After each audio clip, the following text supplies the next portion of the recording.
ہمیں اس وقت کوئی بیان کرنا حقیقت میں دونوں کو آزمائش میں ڈالنا ہے، اپنے کو بھی اور آپ زیادہ امتحان میں۔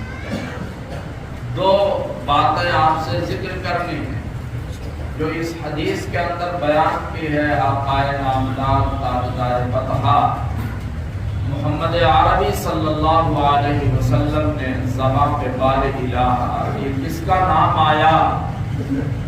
زبان پہ بار الہ، یہ کس کا نام آیا کہ میرے نطق نے بوسے میری زبان کو دیے صلی اللہ علیہ وسلم۔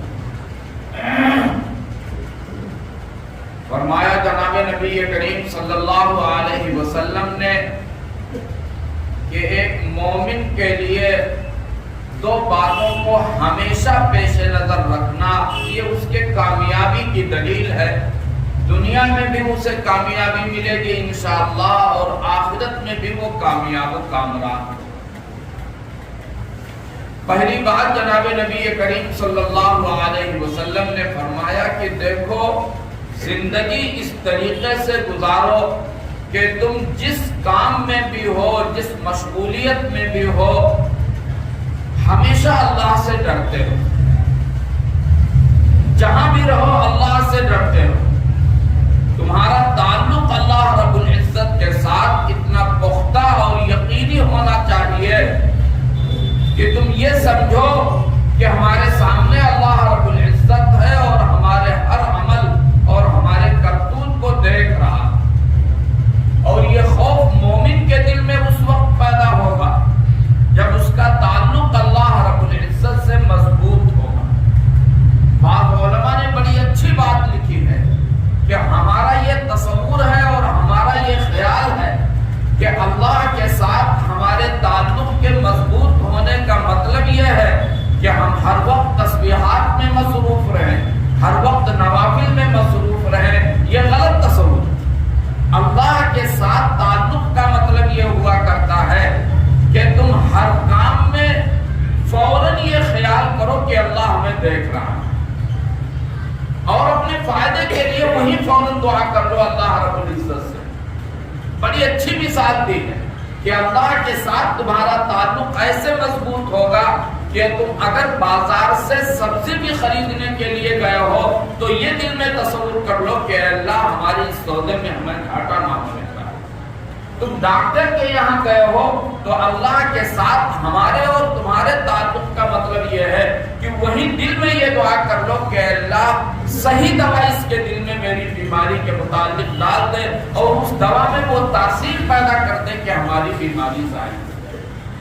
تم اگر کسی آفس کے اندر گئے ہو اپنی کسی ضرورت کے لیے تو وہی تمہارے دل میں یہ خیال پیدا ہو جائے کہ اللہ اس آفیسر سے ہماری ملاقات نرم لہجے میں ہو اور جس ضرورت کے لیے میں آیا ہوں میری ضروریت عافیت کے ساتھ مکمل کر دے۔ ایک مومن کا اللہ کے ساتھ یہ تعلق ہوا کرتا ہے، اور جب جب مومن بندہ اللہ رب العزت کو یاد کرے گا، فرمایا اللہ رب العزت نے فَاذْكُرُونِي أَذْكُرْكُمْ، تم مجھے یاد کرو میں تمہیں یاد کر لیا۔ ایک بزرگ یہ فرمایا کرتے تھے جب میرے دل میں اللہ کا خیال آتا ہے اور مجھے ذکر کی توفیق مل جاتی ہے، مجھے تسبیح کی توفیق مل جاتی ہے، مجھے نماز کی توفیق مل جاتی ہے، تو میں یقین کر لیتا ہوں کہ اللہ رب العزت مجھے یاد کر رہا ہے، اس لیے کہ اس نے خود فرمایا ہے کہ تم مجھے یاد کرو میں تمہیں یاد کر رہا ہوں۔ ایک اور بات جناب نبی کریم صلی اللہ علیہ وسلم نے اسی حدیث کے اندر بیان کی جو مولانا ابھی بیان کر رہے تھے جب میں داخل ہوا۔ آپ صلی اللہ علیہ وسلم نے فرمایا وَأَتْبِعِ السَّيِّئَةَ الْحَسَنَةَ، دیکھو برائی ہو جائے تو انسان سے خطا ہو جانا اور غلطی ہو جانا کوئی تعجب کی بات نہیں، انسان تو مرکب ہی ہے خطا اور نسیان۔ ہوشیار اور دانشمند انسان وہ ہے کہ جب اس سے غلطی ہو جائے کسی طریقے کی تو فوراً وہ اس کے بعد نیکی کر لے، وضو کرے اور 2 رکعت صلاۃ التوبہ پڑھ کر کے اس پیشانی کو اللہ رب العزت کے سامنے جھکا دے کہ پروردگار مجھ سے یہ گناہ ہو گیا ہے اور معافی کا دروازہ تیرے علاوہ کوئی اور نہیں۔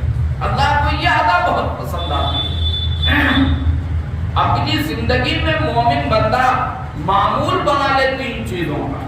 ایک چیز تو یہ ہے کہ وہ صلاۃ التوبہ کا اہتمام کر لے کہ جب اس سے گناہ ہو 2 رکعت نفل نماز صلاۃ التوبہ پڑھ کر کے اپنے گناہوں کی معافی مانگ لیا کرے.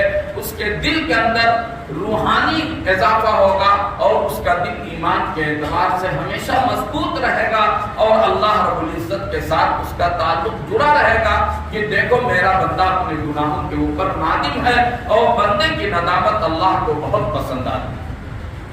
دوسرے صلاۃ الشکر کا اہتمام کیا گیا اور صلاۃ الشکر کا مطلب بھی یہ ہے کہ آپ 2 رکعت نماز پڑھ کر کے 24 گھنٹے میں کسی بھی وقت جب آپ نماز پڑھنے کے لیے آتے ہیں تو 2 منٹ اور نکالیے اور اللہ رب العزت کا شکر ادا کیجیے کہ اللہ تو نے ہمیں بہتوں سے بہت اچھا رکھا ہے. اللہ تو نے ہمیں صحت دے رکھی ہے.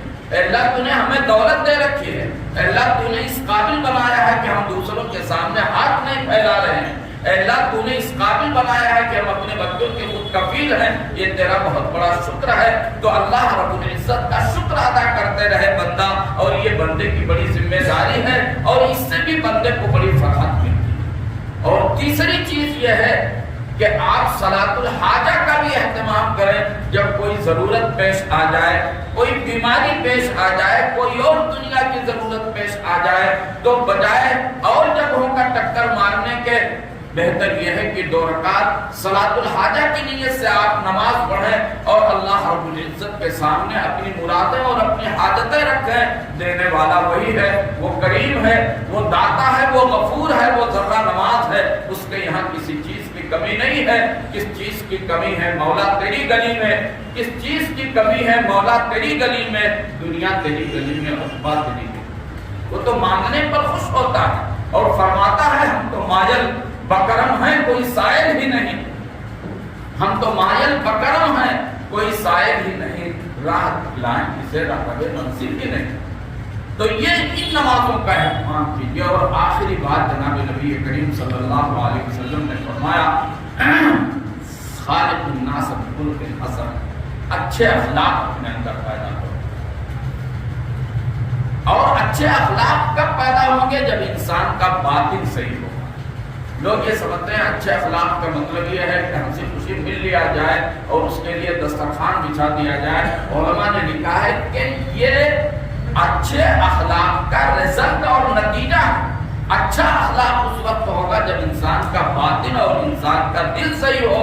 تو انسان اپنے دل کی حفاظت کرے, اپنے باطن کی حفاظت کرے, اس دل سے گندگیوں اور برائیوں کو نکال دے. یہ اچھا اخلاق ہے اور اسی سے نیکی کا جذبہ پیدا ہوگا. برائیوں سے بندہ دور رہے گا. اللہ رب العزت ہمیں بھی اور آپ کو بھی ان چند باتوں پر عمل کرنے کی توفیق عطا فرمائے.